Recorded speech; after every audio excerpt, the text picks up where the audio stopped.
Biar Kamal Kanwar I channel Mijiram Yidit Gorab subscribe Kami Jiram Tatanun Gorab notification bell bijale bako yom chinedor avlut be manajike pet Gua biar to Kamal Gua bi subscribe manan bi twang bi moy like hibi notification bell bi twang comment ador upload bi manajike pet Gua la Correct. Yeah. Jano manya kan sian enda na. Wa yara du ma cha dak. Yimi yaling India lo yara du ya dak. Ye kan mai tin ya nung pin. Ra ko lo goro la de jana. Da ka yin chi ma no dial tin la ne la tin re. Social media ma lo da te da ye bo. Chwa ro mu ro ne ko ro bo. Ko tang kun la information la khala ka ba wa che do mo tong ka bi chung ta ne cha na ma ta na.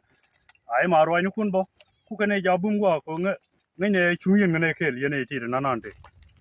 na ma lar je ne ko ke ne tin chole ti reformis en ji reformis na ma won ngai kana o the parties tin ko ke ne ko ro mani kurshin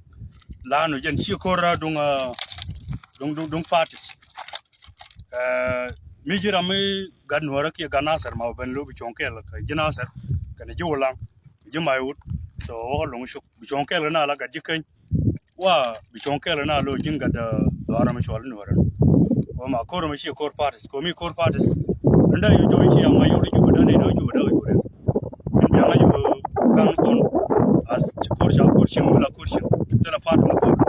amade gor ba la yu tin ya Allah ji le ge ye yen point kun ne telo da ga yu ta chu yen ne ka chu yen ne ke ngai ne ba ko ne da koron ba chu yen ne ke ne ndi Allah pengwa ga degree ne ya degree ne mo kane na doy ga mai jang ulun ma ra mai ye ga jama ga degree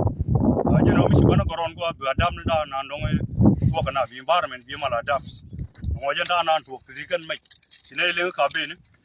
but sine gore or secret bi ne ga la media ngo ajano